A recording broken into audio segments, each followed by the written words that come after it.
Christmas പുതുവത്സരാഘോഷങ്ങളുടെ ഭാഗമായുള്ള bone നതാലെ Carol ഘോഷയാത്രയുടെ ആവേശത്തിൽ തൃശൂർ പൗരാവലിയും തൃശൂർ അതിരൂപതയും സംയുക്തമായാണ് ബോൺ നതാലെ സംഘടിപ്പിക്കുന്നത്. 15,000-ഓളം ക്രിസ്മസ് പാപ്പാമാർ ബോൺ നതാലെ ഗാനത്തിനൊപ്പം സ്വരാജ് റൗണ്ടിൽ ചുവടുവയ്ക്കും. തിയോഫിൻ വിവരങ്ങൾ നൽകാൻ ചേരുകയാണ്. തിയോഫിൻ, ക്രിസ്മസിന്റെയും ന്യൂ ഇയറിന്റെയും ഒക്കെ പ്രതീക്ഷകൾ കൂടിയാണ് ഈ ബോൺ നതാലയിലൂടെ പ്രകടിപ്പിക്കപ്പെടുന്നത്. എങ്ങനെയാണ് ഇപ്പോൾ ആഘോഷം പുരോഗമിക്കുന്നത്? വിവരങ്ങൾ. അസിത, ബോൺ നതാലേക്ക് ഇതാ തുടക്കമായിക്കൊണ്ടിരിക്കുകയാണ്. ഈ സ്വരാജ് റൗണ്ടിലേക്ക് നമ്മൾ നിൽക്കുന്നതിന് അല്പം മുൻപിലേക്കാണ് സ്വരാജ് റൗണ്ടിലേക്കുള്ള പ്രവേശനം. അവിടേക്ക് എത്തിക്കഴിഞ്ഞാൽ ഈ റൗണ്ട് മുഴുവൻ ഇന്ന് പാപ്പമാരെ കൊണ്ട് നിറയും. 15,000-ഓളം പാപ്പമാരാണ് ചുവന്ന വേഷവും അണിഞ്ഞ ഈ സ്വരാജ് റൗണ്ടിൽ ഇന്ന് ചുവടുവെക്കുക. ബോൺ നതാലേക്ക് ഒരു പ്രത്യേക ഗാനം, ബോൺ നതാലെ ഗാനം തന്നെ എല്ലാ വർഷവും ഉണ്ട്. ആ ഗാനത്തിനൊപ്പമാണ് പാപ്പമാർ ചുവടുവെക്കുക. അതിനുവേണ്ടി പ്രത്യേക പരിശീലനം നേടിയ കുട്ടികൾ മുതൽ മുതിർന്നവർ വരെയുള്ള നിരവധി പേർ, 15,000, ശരാശരി 15,000-18,000 വരെ പാപ്പമാരാണ് ഓരോ തവണയും ഉണ്ടാവുക. 2013-ലാണ് ഈ ബോൺ നതാലെ ആരംഭിച്ചത്. നമ്മളിപ്പോൾ നിൽക്കുന്നത് ബോൺ നതാലയുടെ തുടക്കം കുറിക്കുന്ന ഭാഗത്താണ്. നമുക്ക് പിന്നിലായി ഇതാ പാപ്പമാർ നിരന്നിട്ടുണ്ട്. അപ്പുറത്തെ വശത്ത് ആ ദൃശ്യങ്ങളിലേക്ക് നമുക്ക് പോകാൻ കഴിയും. വീൽ ചെയർ പാപ്പമാരാണ് ആദ്യം മുന്നിൽ പോവുക. ഇവർ വീൽ ചെയറിൽ പ്രത്യേക പരിശീലനം നേടിയ കുട്ടികൾ, അവർ പാപ്പയുടെ വേഷം ധരിച്ച് മുന്നിൽ പോകുന്നു. ഇതിന് അതായത് ഒരു പൈലറ്റ് പോലെ ഈ ബോൺ നതാലെ ഘോഷയാത്രയുടെ മുന്നിലായി പോകുന്നത് ഈ കുട്ടികളായിരിക്കും. ഇതിന് പിന്നാലെ ഒരു സംഘം, കോർപ്പറേഷൻ്റെ തന്നെ ഒരു തൃശ്ശൂർ കോർപ്പറേഷൻ്റെ സന്ദേശവുമായി ഒരു കൂട്ടം പാപ്പമാർ ഇവിടെ ഉണ്ടാകും. അതിന് പിന്നിൽ ഒരു ചെറിയ കമാനമുണ്ട്. ആ കമാനത്തിന് പിന്നിലായി തുടർന്ന് വിശിഷ്ടാതിഥികൾ ഉൾപ്പെടെയുള്ളവർ ഒരുമിച്ച് നിരയായി മുൻനിരയിൽ ഈ ബോൺ നതാലേക്ക് മുന്നിലുണ്ടാകും. ഇവർ എല്ലാവരും ഒരുമിച്ചാണ് ബോൺ നതാലെ പൂർത്തിയാക്കുക. അത് ഇങ്ങനെ മുന്നോട്ട് പോകും. അതിനിടയിൽ തന്നെ വീൽ ചെയറിലുള്ള പാപ്പമാരുണ്ടാവും. ഭിന്നശേഷിയുള്ളവരും അതോടൊപ്പം തന്നെ പ്രത്യേക പരിഗണന അർഹിക്കുന്നവരുമായിട്ടുള്ളവർ, വീൽ ചെയറിലുള്ള നിരവധി പാപ്പമാരുണ്ടാവും. ഇതെല്ലാം ഈ ബോൺ നതാലയുടെ ഒരു പ്രത്യേക ആകർഷണമാണ്. ഓരോ തവണയും ഒട്ടേറെ പുതുമകൾ ബോൺ നതാലെ ഘോഷയാത്രയിൽ കാത്തുവച്ചിട്ടുണ്ടാകും. 15,000-ഓളം പാപ്പമാരാണ് ഇത്തവണ ഉണ്ടാവുക.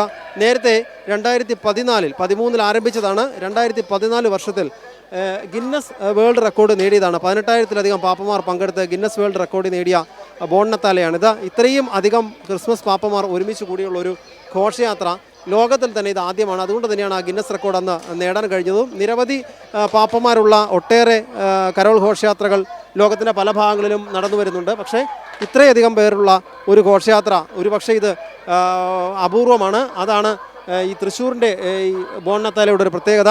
കാരണം തൃശ്ശൂർ പൂരം പോലെ തന്നെ ഒരു ജാതിമത ഭേദമന്യേ തൃശ്ശൂർ ജനങ്ങളുടെ മുഴുവൻ ഒരു ആഘോഷമാണ് ക്രിസ്മസിൻ്റെയും പുതുവർഷത്തിൻ്റെയും ആഘോഷം. അത് ഒരുപക്ഷെ ക്രിസ്മസ് ആഘോഷം അവസാനിക്കുന്നത് ഈ ബോൺ നതാലയോട് കൂടിയാണ്. അതോടൊപ്പം തന്നെ പുതുവർഷത്തിൻ്റെ ആവേശം കൂടി നിറച്ചുകൊണ്ടാണ് തൃശ്ശൂരിലെ ബോൺ നതാലെ മുന്നോട്ട് പോവുക. അത്തരത്തിൽ ഒരു ആവേശകരമായ കാഴ്ചയാണ് ഇതിന് തുടക്കം കുറിച്ചുകൊണ്ടിരിക്കുകയാണ്.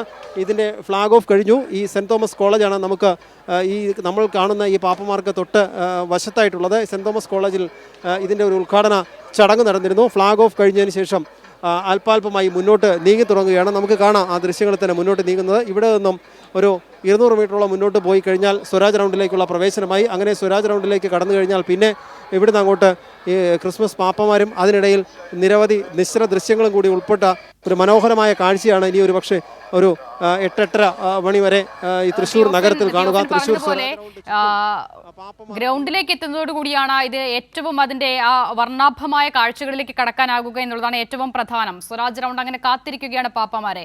രാത്രി വരെ നീളുന്ന ആഘോഷമാണ്. ക്രമീകരണങ്ങളൊക്കെ ഏത് തരത്തിലാണ് തിയോഫിൻ? നഗരത്തിൽ ഗതാഗത ക്രമീകരണം അടക്കം ഏർപ്പെടുത്തിയിട്ടുണ്ട്. ഈ ബോൺ നതാലയുമായി ബന്ധപ്പെട്ട ആ നിലയിൽ ക്രമീകരണങ്ങളും ഒരുക്കങ്ങളും എങ്ങനെയാണ്? അസിത, പോലീസിൻ്റെ നേതൃത്വത്തിൽ വളരെ മികച്ച സുരക്ഷാ ക്രമീകരണങ്ങളാണ് തൃശ്ശൂർ സ്വരാജ് റൗണ്ടിൽ ഏർപ്പെടുത്തിയിട്ടുള്ളത്. റൗണ്ടിൽ പൂർണ്ണമായി തന്നെ വാഹനങ്ങളുടെ പ്രവേശനം 2 മണി മുതൽ തന്നെ നിയന്ത്രിച്ചിരുന്നു. പിന്നീട് അത് പൂർണ്ണമായും റൗണ്ടിലുള്ള പ്രവേശനം നിയന്ത്രിച്ചു. ഇപ്പോൾ സ്വരാജ് റൗണ്ട് പൂർണ്ണമായും പാപ്പമാർക്ക് കളിക്കുന്നതിനായി ഈ ക്രിസ്മസ് പാപ്പമാരുടെ ബോൺ നതാലയ്ക്ക് വേണ്ടി മാത്രമായി റൗണ്ട് ഒഴിച്ചിട്ടിരിക്കുകയാണ്. നമുക്കിനിയിപ്പോൾ ദൃശ്യങ്ങളിൽ കാണുന്നത് വിശിഷ്ടാതിഥികളാണ്. വിശിഷ്ടാതിഥികൾ ഇതിൻ്റെ മുൻനിരയിലുണ്ടാകും. ഞാൻ നേരത്തെ സൂചിപ്പിച്ച ആ കമാനം കഴിഞ്ഞാൽ അതിന് പിന്നിൽ ഈ 11-ാം ബോൺ നതാല എന്ന് സൂചിപ്പിക്കുന്ന കമാനം, അതിന് പിന്നിലായി വിശിഷ്ടാതിഥികൾ ഒരുമിച്ച് വരും. അവിടെ ബിഷപ്പുമാരുണ്ട്, ജനപ്രതിനിധികളുണ്ട്, മേയറുണ്ട്, മന്ത്രിമാരുണ്ട്. എല്ലാവരും ഒരുമിച്ച് ഒരു നിരയായി ഒരു ഒറ്റക്കെട്ടായി വരുന്ന ആ എല്ലാവരുടെയും ആ ഒരുമ തന്നെ കാണിക്കുന്ന ജില്ലാ കളക്ടർ ഉൾപ്പെടെയുള്ളവരുണ്ട്. ഈ ഒരു ചക്രങ്ങൾ ഘടിപ്പിച്ച ഒരു ടേബിൾ പോലെയുള്ളൊരു സംവിധാനമാണ്.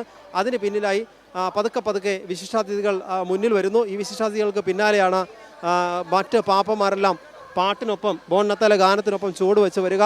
ആ കാഴ്ചയാണ് തൃശ്ശൂർ ഇനി കാണുന്നത്. ഇതിനുവേണ്ടി കാത്തിരിക്കുകയാണ് തൃശ്ശൂരിലെ ജനങ്ങൾ മുഴുവൻ.